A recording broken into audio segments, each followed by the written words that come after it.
बिस्मिल्लाहिर्रहमानिर्रहीम। आज हमारा टॉपिक है जी रिलेटिव एटॉमिक मास।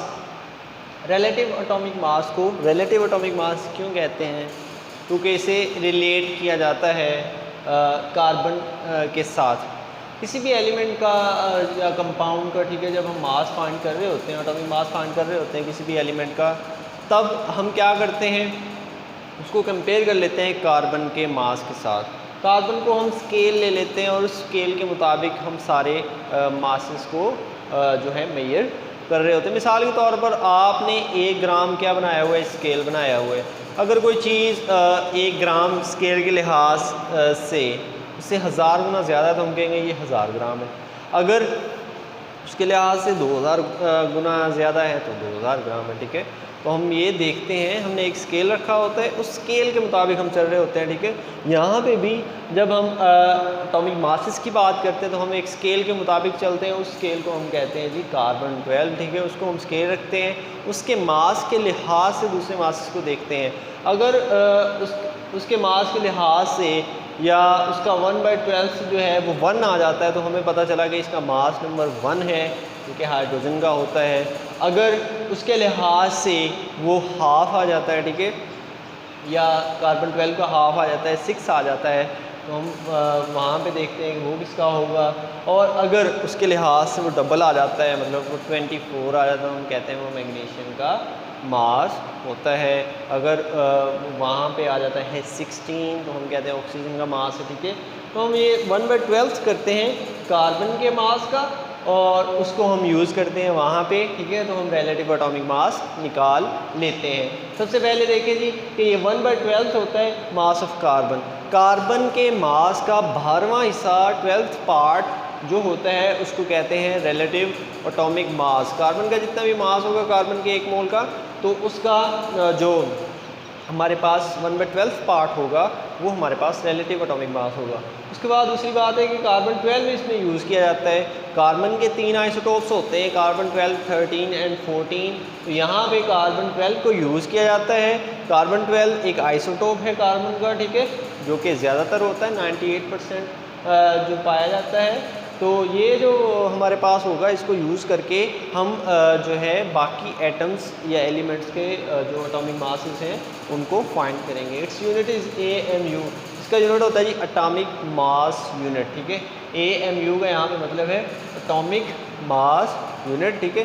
तो ये एटॉमिक मास यूनिट इसका यूनिट होता है। 1/12 ये पार्ट है और कार्बन 12 इसमें यूज़ किया जाता है। उसके बाद कहता है जी grams can also be use.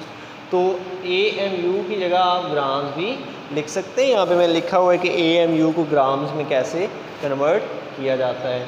उसके बाद it is done because mass of atoms is too small.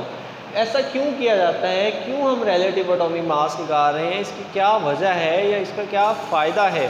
तो हम यहाँ पे देख सकते हैं कि जो एटम्स हैं उनका मास बहुत ज़्यादा कम होता है, बहुत ज़्यादा स्मॉल होता है। तो हम क्या करते हैं, उनको रिलेट कर लेते हैं कार्बन के मास के साथ, उसको हम एक बेस बना लेते हैं। कार्बन के मास के साथ रिलेट करके हम चेक करते हैं कि कार्बन के मास के लिहाज से ये कितना मास है, तो उसको हम मेजर ईज़िली कर सकते हैं। उसके बाद यहाँ पे हमारे पास 4 तरह के मासेस लिखे हुए हैं, ठीक है।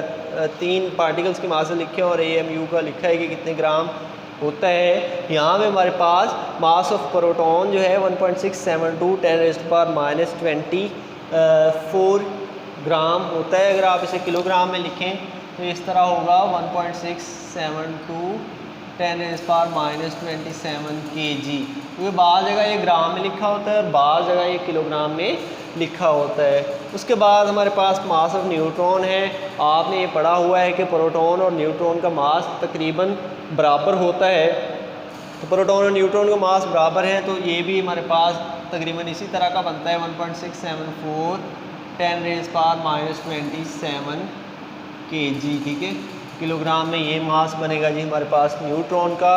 और उसके बाद हमारे पास मास ऑफ इलेक्ट्रॉन है। हमने कहा था कि इलेक्ट्रॉन जो है वो 1840 गुना हल्का होता है प्रोटॉन या न्यूट्रॉन से, ठीक है। ये बहुत हल्का होता है, इसका वेट होता है जी 9.106 10⁻31 kg, ठीक है।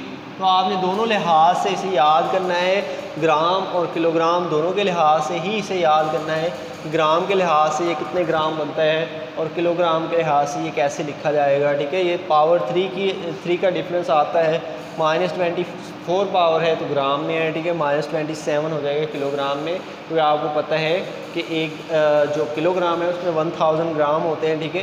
तो इसे 1000 पे डिवाइड करने से ये आंसर आता है, इसे भी 1000 से डिवाइड करेंगे ये आंसर आएगा, इसे भी 1000 से डिवाइड करेंगे ये आंसर आएगा। तो ये हमारे पास मासेस हैं of 3 particles that are found in atoms, protons, neutrons and electrons, ठीक है। तो उनके मासेस आपने याद करने, ये पेपर में MCQs में आते हैं। उसके बाद लास्ट में जो आप बात याद करेंगे वो हमारे पास एटॉमिक मास यूनिट है कि एक एटॉमिक मास यूनिट कितने ग्राम के इक्वल होता है। तो वो 1.66 10⁻24 ग्राम के इक्वल होता है। या अगर आपने इसे भी किलोग्राम में लिखना है तो ये हमारे पास इस तरह बन जाएगा, ठीक है, मतलब 1.66 10⁻27 kg, ठीक है। तो इतने किलोग्राम के इक्वल ये होता है। तो अब आज हमने पढ़ा है वो क्या है, relative atomic mass. Relative atomic mass को रिलेटिव एटॉमिक मास इसलिए कहते हैं क्योंकि ये कार्बन से रिलेट किया जाता है। ये 1/12 पार्ट होता है कार्बन के मास का। इसके अंदर कार्बन 12 आइसोटोप को यूज़ किया जाता है। उसके बाद इसका यूनिट एटॉमिक मास यूनिट है। एटॉमिक मास यूनिट की जगह आप ग्राम भी यूज़ कर सकते हैं। रिलेटिव एटॉमिक मास को हम क्यों यूज़ करते हैं, क्योंकि जितने भी एटम्स मौजूद हैं उनका मास बहुत ज़्यादा लो होता है, बहुत ज़्यादा कम होता है। इस वजह से हम रिलेट करके मासेस को निकाल रहे होते हैं। उसके बाद आपने मासेस याद करने, प्रोटॉन का मास ग्राम और किलोग्राम में कितना है, ठीक है।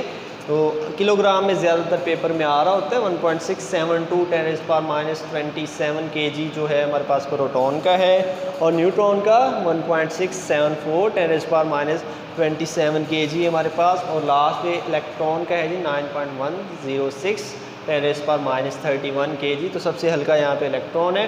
इसके बाद आपने एटॉमिक मास यूनिट जो है वो उसका ग्राम में कितना है, 1.66 10⁻24 ग्राम या 1.66 10⁻27 किलोग्राम जो है एक एटॉमिक मास यूनिट हमारे पास होता है।